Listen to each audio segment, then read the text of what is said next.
Hi guys, good afternoon and back to this series of women power in digital entrepreneurship.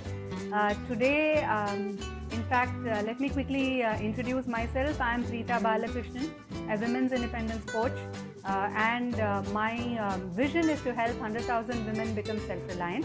And today's interview discussion, I actually have Maua Gurti, who's India's best. Just a second, Maua is waving at me, and I'm going to include her as part of this discussion. Maua Goti is India's top referral marketing coach, and she specializes in revenue growth. And and she helps individuals and businesses acquire more clients through customized referral marketing plans.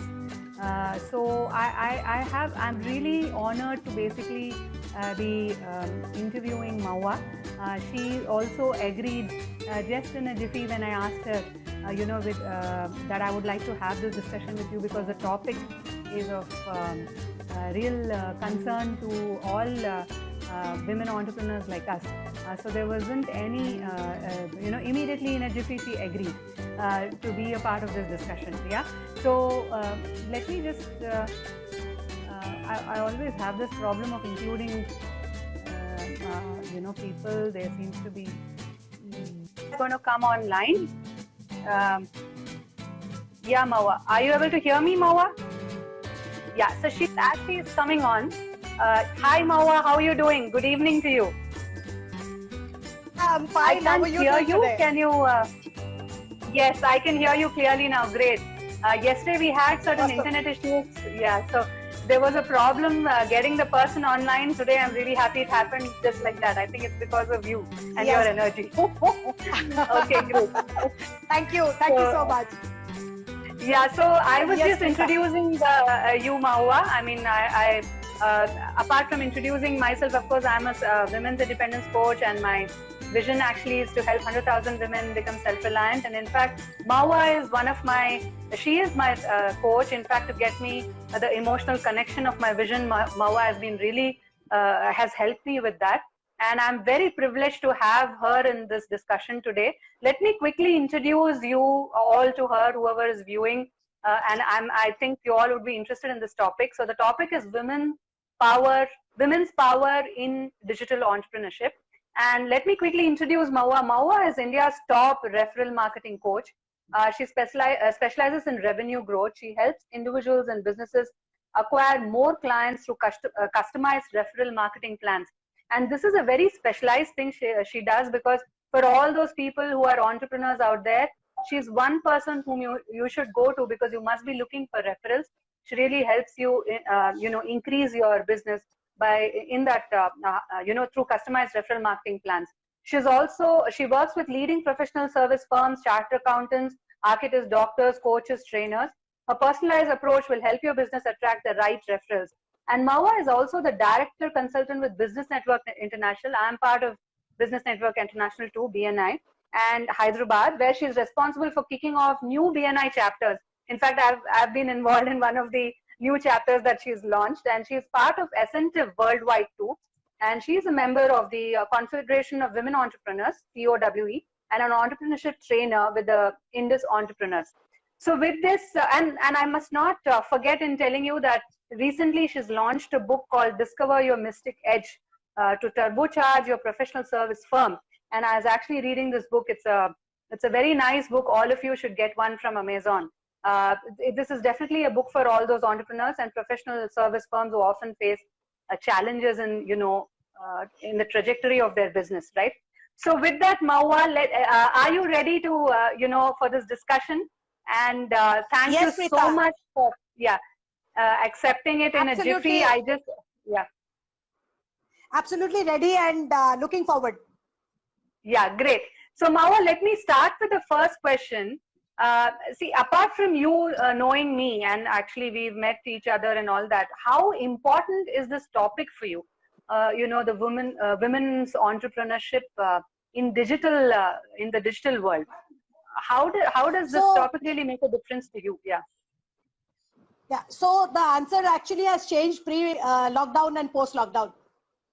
Yes. Okay. So yeah, the answer would change. Today, I think it is so very important that women entrepreneurship, there is so much of talk, but Right. digital transformation, there was this WhatsApp forward saying that who is responsible for your digitalization of the company?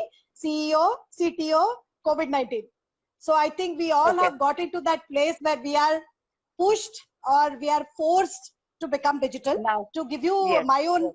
to give you my own example, I was doing Mhm. coaching training, as you know, physically I was reaching handful of people, but Correct. it took a lot of time and effort to go digital because I'm not Mhm. used to online. When you used to say I do online training, I couldn't figure out. But today I Right. think it is so very important and my reach has increased. Mm-hmm. Yes. So Yes. to be proactive, to be with the flow, I think digital transformation today is extremely important, a topic we all should be talking about it at least. Yes, I totally agree with you. And Yeah, I mean, I'm bringing the angle of women in there because, as you all know, there are certain natural breaks that all of us go through, and we all correct. make our own choices. And in that sense, the digital world helps, for us to continue with our professional goals that we might have in life, isn't it? I agree, completely agree. Yeah. So Um, oh, yeah, sorry, you had something to say. no, continue. Yeah.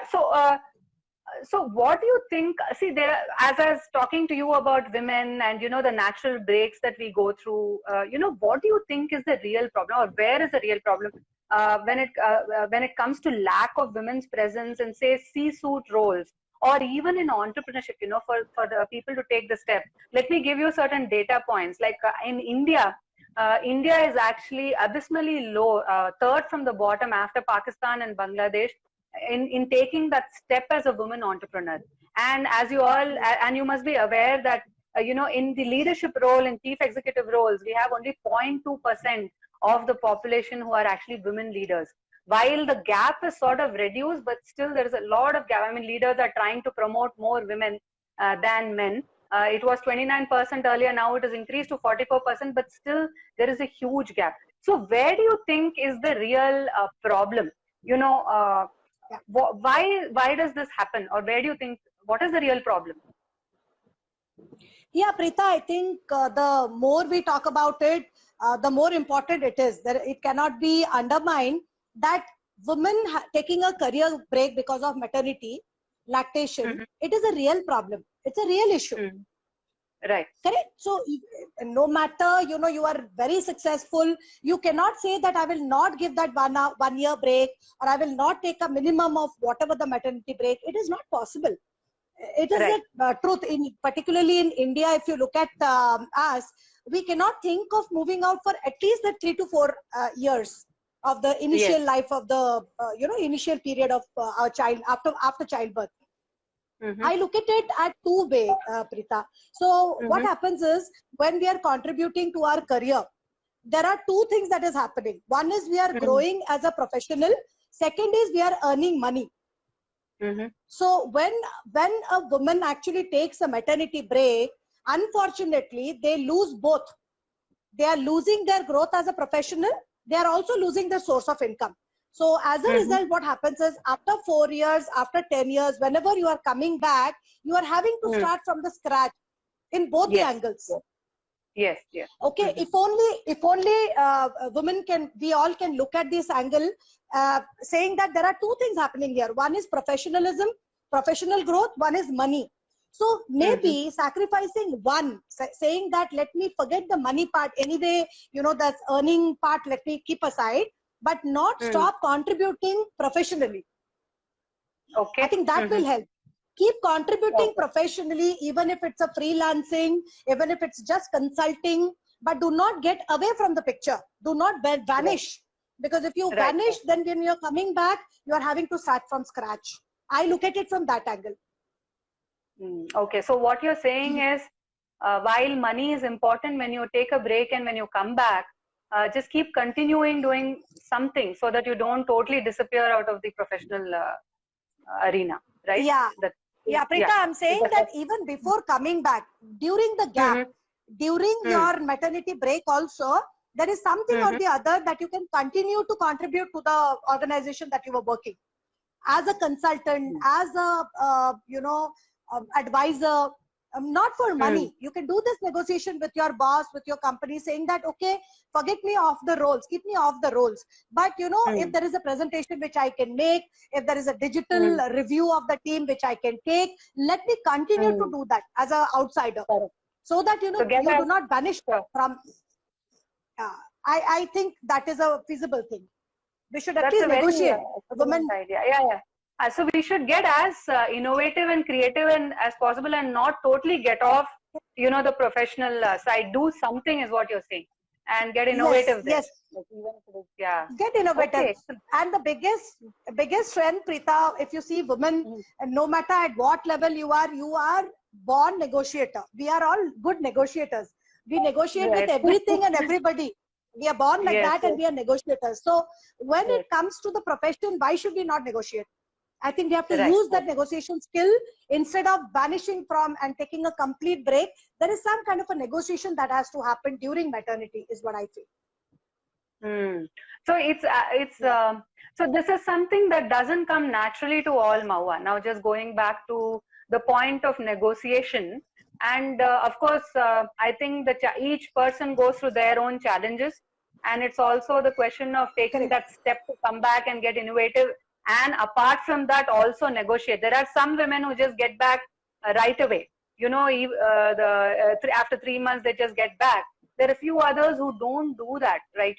I think it's also linked to their own styles or the way they are as individuals.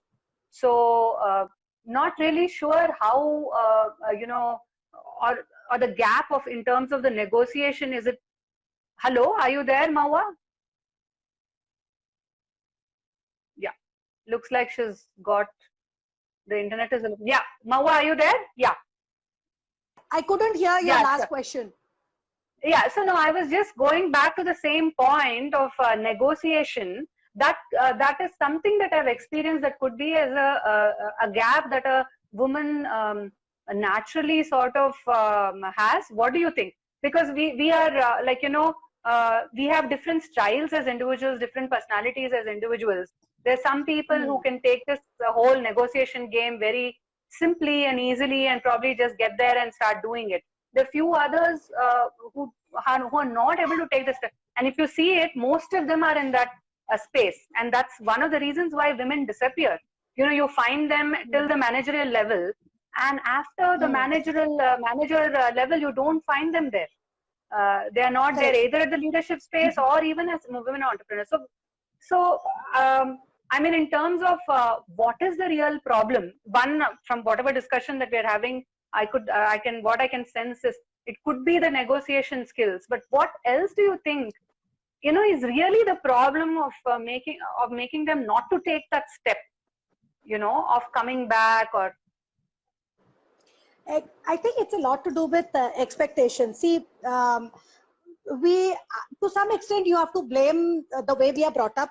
You have to blame the way society looks at us. And I'll give you a small example. So let us say, I enter, me and the family, everybody has gone for a movie, and all of us enter the house, and the husband comments that, my God, what a mess the house is. Right. Okay. Right. So now the actual meaning of that sentence is that much. What a mess the house is. Now, if I look at it and say, oh man, yeah, really, it's a mess. That should be the actual answer. But with the 43 years of my life experience and coaching so many women, knowing so many of the friends who are women, 9 out of 10 times, the answer will be, what do you expect? I was also at the movies. Right. Because why is it happening? Yes. Because we as women, at a subconscious level, there is this expectation that I am in charge of keeping everything perfect. Yeah. So because of this hang up, so we are hung up on that. So what happens is, if anybody is putting a finger or asking a question, we distort the meaning. It's an unfortunate thing. You know, somebody should really look at the perspective, at a real time perspective. So let us say, you know, if maternity break is of, you know, 9 months or 10 months or even 1 year. After 1 year, what is happening? The real question is, after that 1 year, which is physically needed, and a lactation ke liye or whatever it is physically required, what is happening after that 1 year? Where are people getting lost? This is a expectation mismatch, feeling bad, emotional sentiments. You know, I had so there is a lot of expectations which we are building up, and when that is not met, we get disappointed, and that disappointment sometimes takes to depression. वहाँ पे काफी सारा 4 to 5 years I have seen women losing out because of that phase of expectation not matching, self expectation actually. Self expectation. And I think there is a, you know, someone was very nicely put it, saying there is a sense of guilt that we have at some point, saying, okay, we are not able to take care of the family, and now, you know, trying to balance everything, trying to do everything by ourselves. Exactly. So there is definitely, yes, a level of self-reflection that we need to do also if you are really interested to get back. Yeah. So, जैसे guilt आप बोल रहे हो, so guilt forms because of expectation. Because you expect everything to be perfect and everything under your control. जब वो थोड़ा भी नहीं होता है, then you start feeling guilty. Right. Okay, so then you feel that I'm neglecting. Yeah. Yeah, please. So there is definitely. Sure. So there is definitely some amount of self-reflection we ourselves need to do to understand and take steps, take actions, so that you know, you don't lose 4 years. Probably can get cut down to 2 years instead of 4 years, and then you feel you are in a better. See, whether it is 2 years or 4 years, anyway you've lost that number of years. So instead of making it 4 years, you know, have it 2 years and then do the self-reflection and take steps, right? So yeah, absolutely. Okay. And whenever you begin, Prita, one more point I would like to make here. I don't think that number of years is a big deal. So we have seen a lot of professionals, you know, who are sponsored by their company to go do a MBA and come back. They take a sabbatical, study some course and come back. I have seen courses going on for 6 years, 7 years also. But when they are coming back, they do not feel that I lost this year, because they were learning and growing. Correct. In our case, in women's case, because we are not learning and growing within, we keep feeling that we are cut off, we are left out. So I think we need to look at that also. Right. You can do some courses. Sure. So now getting back to the e-learning industry and the digital entrepreneurship piece, in fact, given the scenario today, it aids the whole process of probably getting into doing those courses. And yes, any other ideas that you have in terms of what are the kind of courses that women can do, or what are the platforms, or, you know, especially during this break, or even immediately after the break, even if you don't want to full-time get back, you know, what could be the various options out there in the internet, which is the digital entrepreneurship piece which I'm trying to get at here. You know, what kind of ideas do you have there, Moba, where you can help our viewers understand, you know? So at various, Prita, I understand what you're asking. So at various levels, I think different courses are needed. But anything that a woman, anything that a lady chooses, there has to be two aspects to it. One is the professional aspect, one is the self-development aspect. Okay. So suppose professionally, you know, let's say I was a salesperson and I took a maternity break. Now, obviously I cannot go back to sales again. Okay, because, you know, physically I'm not good enough, or I don't want to get back to sales. But I can look at something parallel. I can look at parallel, you know, courses, which is the digital marketing, because again, that is sales and marketing. But instead of real-time sales, now I'm moving to digital marketing. So this is a professional e-learning में पहला तो professional आना चाहिए. Secondly, you have to also search for courses which are giving you work-life balance, which are giving you self-development, inner healing. There's a lot of healing which is required after maternity, after lactation. There's a lot of healing which is required. So there should be certain courses which women take up on those lines also. It should not be only, money earning professional courses ही नहीं, self development का भी courses करना चाहिए वो time में. This is an excellent idea because there is a lot of emotional baggage that we carry, isn't it? Especially after we go through a break. And if you've been working for 12 hours a day, full time in a corporate, for example, just as a case in point, then definitely, and you have that major feeling of gap, that exists. And there's a possibility of a skill gap both at an internal and at an, because see, in fact, there is this research in a survey that's done on this of when women get back to work, what are the kind of questions they ask to themselves.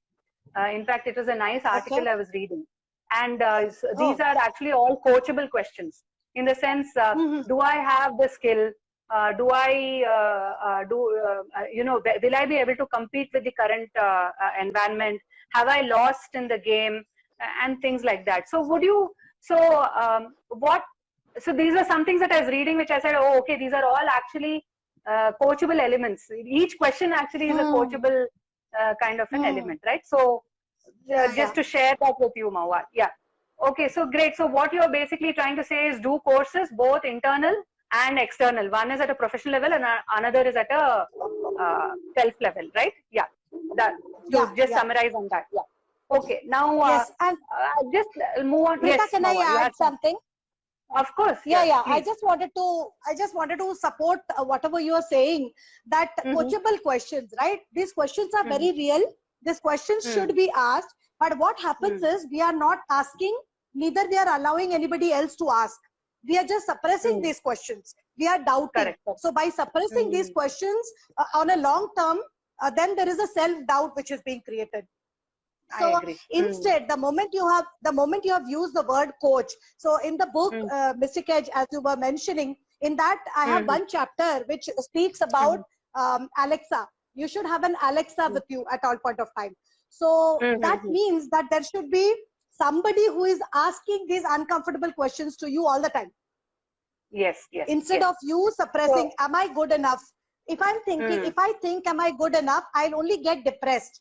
But if I have you as a friend, as a relative, as a coach, maybe a professional coach, when you ask me, Mahua, what do you think? Are you good enough? Then I can give that answer. Yes, so you are actually acting as my Alexa. Yeah. So I believe that women should be more open to being coached, to being asked the uncomfortable questions, which we generally are not. That's a very, very valid point you've mentioned, because there has to be someone whom you're answerable to. Yes. In some or sense. who is asking you these questions. Yeah. Bringing these truths to you. Yeah. Yes. That's what I feel. Sure. Okay, great.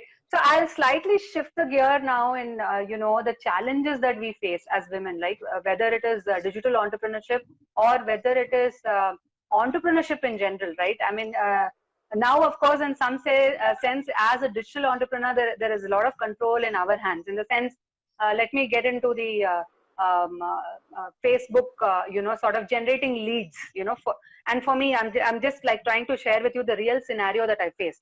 So I have a Facebook, which I create ads for to generate leads for my webinars. Now, what I really understand, I'm able to sense is 70% of the population there are men.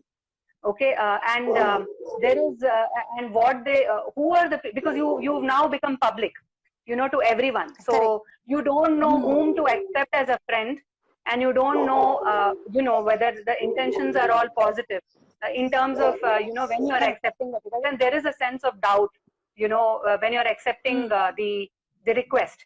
And then you need to do a lot of due diligence. You probably go and find out who are they following, what are the kind of, what is the background. And many times you realize that it's not someone whom you really want to follow. Okay. And then they probably suddenly there are those comments that are, put in the messenger, which are not totally unforeseen, and you don't want as a businesswoman to get into, obviously. So the good thing is we have control that we can block it probably in a digital world.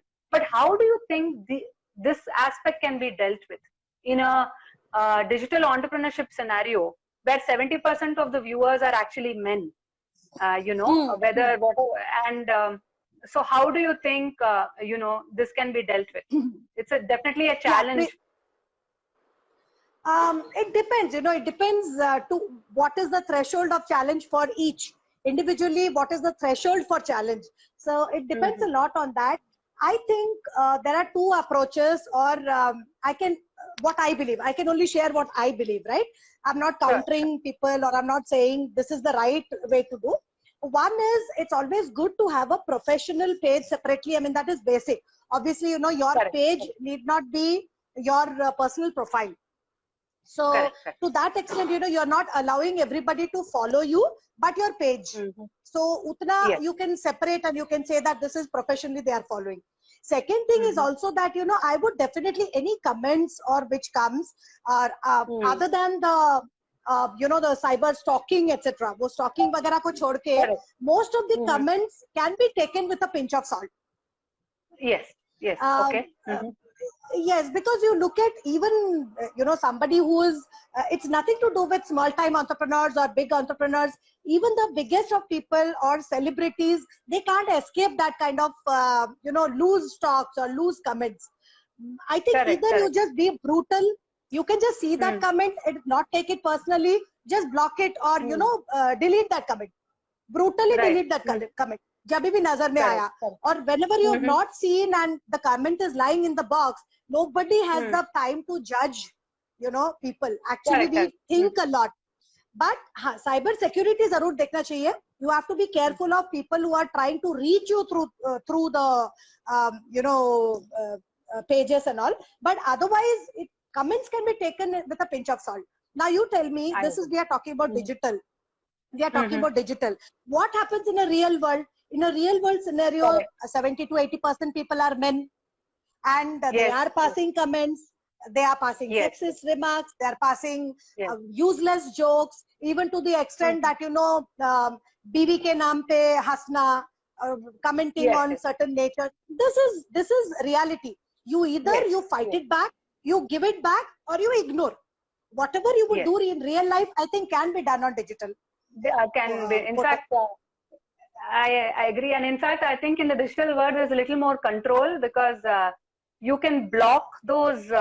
This is something that I've learned just recently. Of course, if there's someone who's messaging you in Messenger and you don't think that it is a right comment, then you can just go to the right side of it and block the person. So you're not involved with the person anymore. So the person cannot text you again. So unless you reply, so these are certain privileges now we have in the digital world that we can, you know, exercise. Yeah, sure. But I really agree with your point that 100%. I mean, the way we deal with it outside, we have to deal with it in a similar way in a digital. Absolutely, yes. World. Yes. So, and what else do you foresee, Mahua, in terms of women power in digital entrepreneurship? What else do you really, how do you see this industry for women, specifically in the digital world? Digital world also. So what kind of field are you talking about? What field are we talking about? Entrepreneurship?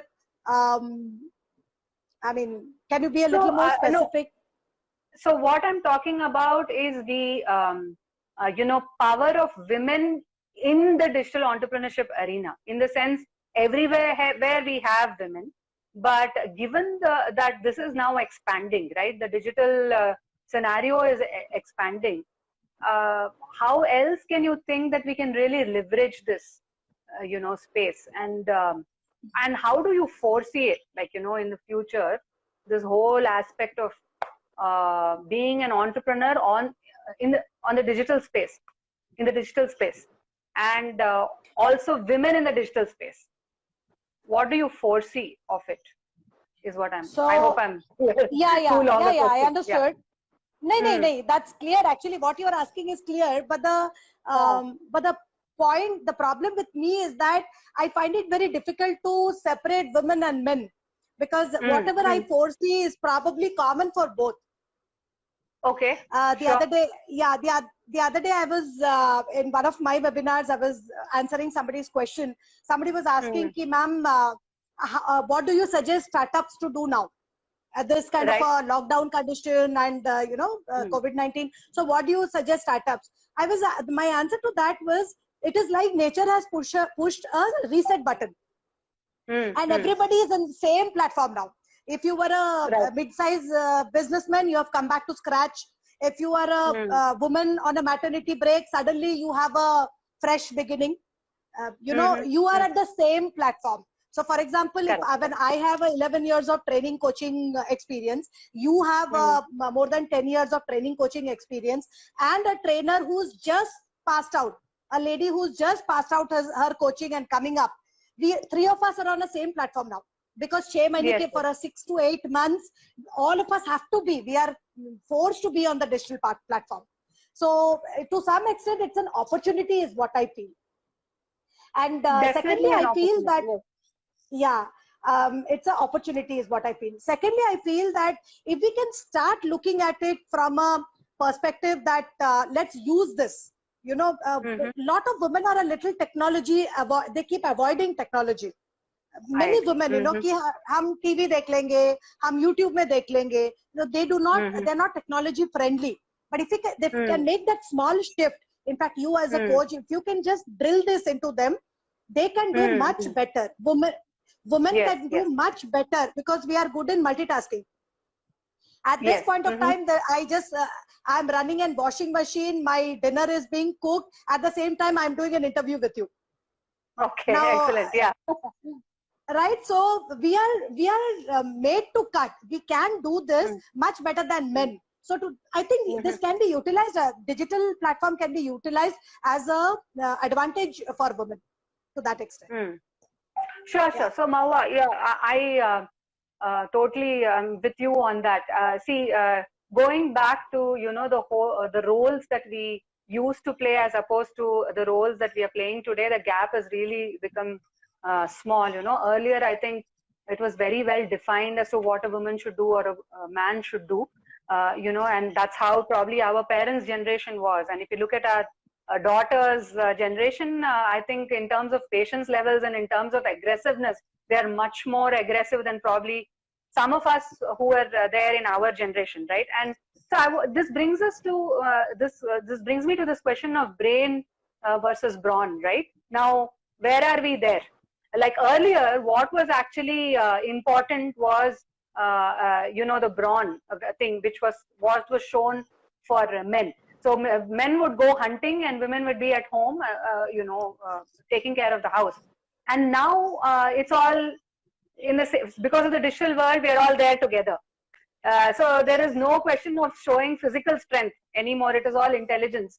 And therefore it's all, and men are also washing utensils, just as, so sometimes there is so much confusion of roles. And what is it that you have to comment on that, especially even let us take the COVID situation, right? We're all working from home, right? And whether it is a man or a woman, and we're doing all of the work. Both the parties are doing all the work. What is your thoughts on this brain and brawn part? And that you've already mentioned that it's an opportunity, right? And so what else comes into your mind when I'm asking you this question? Anything else in terms of ideas? Anything else in terms of brain and brawn and the gap that it has today? Has it got bridged, and as opposed to what it was in the future? Has it created more confusion? What else comes into your mind? So, Preeta, because of the, audio is not very good, so I'm not able to get the entire question, but let me answer you whatever I understood, whatever I got from your question, let me answer that. So brain versus brawn. Right now, we have a comment. Somebody who's watching live writes that even men are doing the household work nowadays. Yes. So I think that. Yes. Yeah. So there's a comment, and very interesting. Yes, everybody. Yes. Most of the people are doing the household work. Correct. Yes. So I think that this confusion is needed. This was very much needed. The brain versus brawn ka jo, it's a myth. Now, Preeta, tell me, in the entrepreneurship world also, I have seen many men who are very weak physically. उनको आप थोड़ा सा एक झटका दो, they'll fall down. They don't maintain themselves. They don't have physical stamina, physical ability. It's not that every man is, muscle power. This is a myth only. Okay, but the role clarification, the role confusion is correct, because even now the child will come back to the mother. But that is natural. That is natural. That is nature. We should not try to, change that. That cannot change. But yes, dividing the work and everybody doing the work, I think that is the answer to that brain versus brawn. Let that demarcation vanish, I would say. Because it does, I agree, and it actually entitles more of communication then, whether between the spouses, because it does lead to confusion. And it's also like the way we are as individuals, the way we are brought up, as you rightly said, right?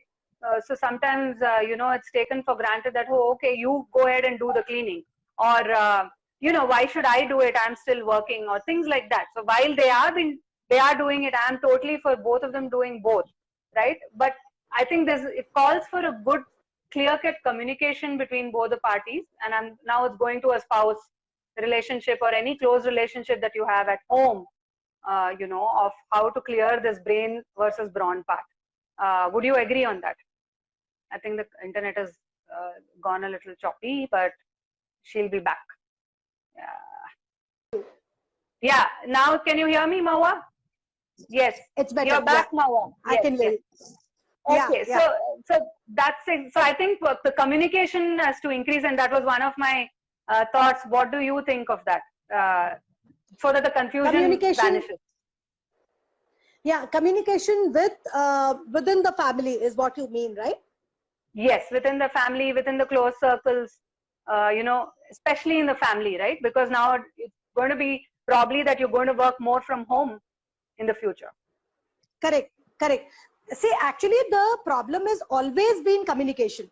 The problem that women face, the area that you are working, you will understand that the problem is always with communication.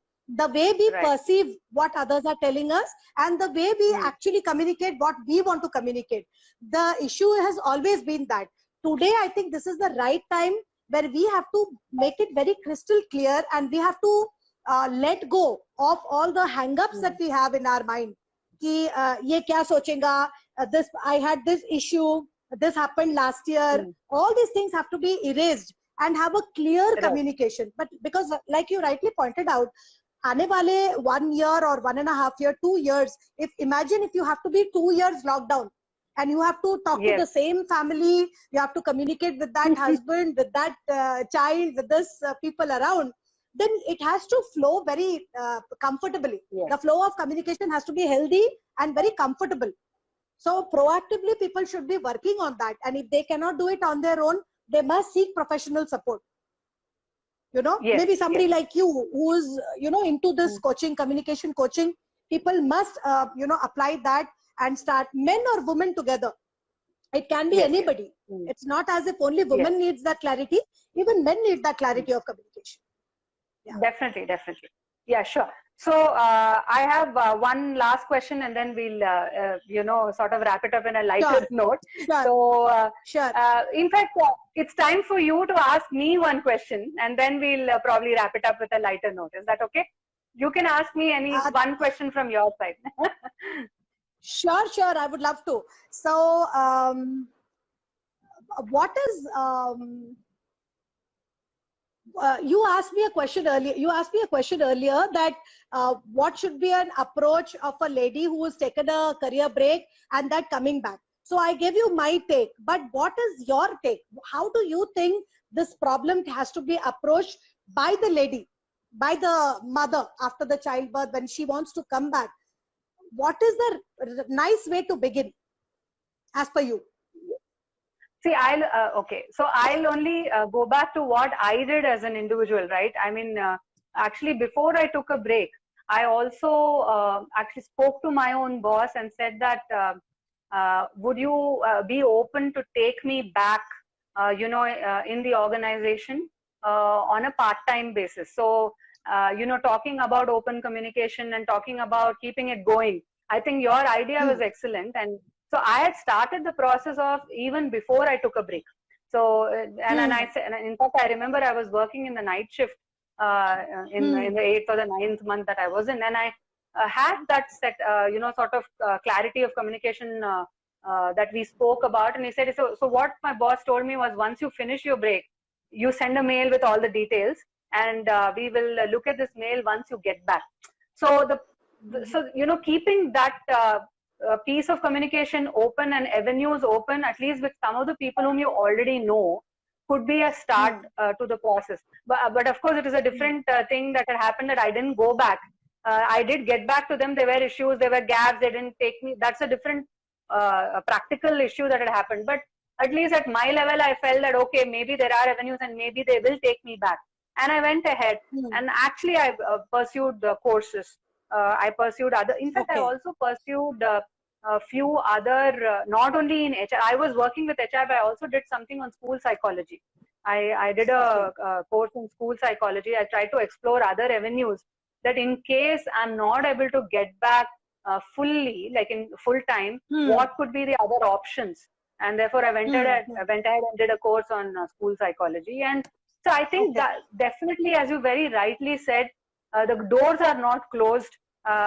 In fact, it's an opportunity that we get, where we can think of looking at what could be the other part-time options. Keep those options open and look at simple courses that you can do. And today, with the digital world, in fact, when I look at the gig economy that is there, where for creating an e-page, for creating those little kind of things, we can just grab and utilize it. I'm with the same thought process there, Mahua. Not very different there. Great. Yeah. And the e-learning industry has opened up the entire space for us. So we can actually behave like a queen there. Yeah. I know. And I just wanted to add one thing, Preeta, when you said that what are the various opportunities we can look for. So see, one thing which is definitely happening because of lockdown is people are going to downsize. So a lot of heads will roll at a corporate level. A lot of employees would be downsized. At that point of time, there will be the companies are going to look at women who can work remotely as maybe an executive assistant, or maybe as a consultant, or a I don't want to say telecaller, but maybe a consultant kind of a position, which is going to open work from home way. So I think this is the time. Yeah, those options will open up, because I want an excellent communication, or I want somebody who is very good and experienced, but I don't want to afford that person, because that person will cost me 1 lakh rupees if she comes and works for me. But if I give her a work from home 2 hours a day, 3 hours a day opportunity, maybe she will come to me at a much lesser cost. CTC. So so this will open up. Even if this is not opening up, I would suggest that women take that lead, go back to these companies and start talking. Why can't you give this flexible option, work from home option? I will come to you at a 30% CTC. So this is something women should look at, definitely, at any field, at any of their field, respective field. Yeah. Right. So in fact, I just wanted to share that. Sure, Mahua. In fact, Shivesh is saying, I feel even women should respect men, because today many men are understanding the equality. Absolutely, Shivesh. Yes. This is not, sort of a discussion to say that one is above the other, or, women are better than men. No, it is just to sort of get, increase awareness in the whole women power. The topic may be named as women power in digital entrepreneurship, but the idea is basically to increase awareness that yes, we do go through those natural breaks, and there are challenges that we go through physically, there are challenges that we might go through mentally, and therefore what are those opportunities, how can we get back? I think these are ideas for that, right, Mahua? What do you say? Absolutely, yes. Shivesh, your point is very valid, saying that it's not that men are not understanding. I repeat myself that having gone through 2 childbirth, living in a joint family, I know that if anything stopped me, then it is only my hang-ups. It is only my mindset. It is never the outside, see, for example, if when I gave up and took a 3 years ka break, at that point of time, maybe my mother-in-law would have come and said, that time she said that, how will you handle the child? It is me who stopped myself and, took a break. But I could have, if it was the today's me, with all the perspective change, aaj agar hota tha, I would have gone back and discussed with her ki, let's do this. I'll work 50% of the time. You take care 50% of the time. This is how, let us work it out. That clarity of communication I did not have. So most of the time, it's not the men who are troubling. I'm not saying we are the lucky people, but there are other women who are suffering. But I don't think that is something we should be discussing here. But hamare level pe, most of the women are being stopped by themselves. It's never to point out a finger at the men. Yeah. So Shivesh, to that extent, we were only talking about the mindset change and the shift of thinking in women, because, not in men. Exactly, because many times there are those steps. There are extremely skilled women out there and who disappear, and that's what the data point says today. Only 0.2% of the population are women leaders, and in India we are third from the bottom from a women entrepreneurship standpoint. We don't take that steps, and they're extremely skilled women there, and it's just because we shy away or we are not taking, probably the communication is lacking, as Mahua very rightly said. So we need to be able to take those actions and actually look for coaches. Look for coaches like Mahua, myself. We can help you create goals. We can help you, take your journey ahead in a direction. Maybe not 100% of it will be achieved. At least you'll feel that you're in the right direction. 20%, 30%, but you'll feel you're in the right direction. So that's about it. So great. So we will great talking to you, Mahua. I want to end with a, sort of a lighter note. So I'm sure you have a man in your life, and what is it that you're going to do today for him? Something special today after this discussion gets over, because we've spoken too much about this men-women thing. So as Mahua as an individual, Yeah, Preeta, excellent. So my husband, so he's been very supportive in the last 1 week. I'm working 3 times otherwise. What I would have otherwise worked, I'm working 3 times. So like, for example, today, my day has begun with an early morning 7:30 meeting, and non-stop I'm on calls. I'm discussing. So what I'm going to do special for my husband is that I have taught him making rotis, I have taught him making dal. The only thing is missing out is making a curry. Today he said, "Merko sikhao kaise karna hai." So I'm going to teach him how to do it, how to make curry for the dinner. That is the special thing I'm going to do. Wow. In fact, my husband has been asking me the same, that teach me how to make roti. And I have not acknowledged that. So maybe I should do that too. So with that, please do that. It's awesome. Great, Mahua. So with that, let me this quote which I really love, Mahua. Change is inevitable, but growth optional. And that's something that's very close to my heart. And growth optional is a choice that we as women make, we as anyone makes, not only women. So with that, I would like to close this discussion, and thank you so much for accepting, for this discussion, Mahua. I just asked you, even before I finished asking you, you accepted it. It was just in a jiffy that it happened. Yeah. My pleasure, Preeta. Thank you so much. Very good series of interviews. Thank you. I'll keep watching out now. Thank you. Sure. Thank you. Bye-bye. Thanks so much. Take care. Bye-bye. Take care all of you. Thanks for watching. Bye-bye.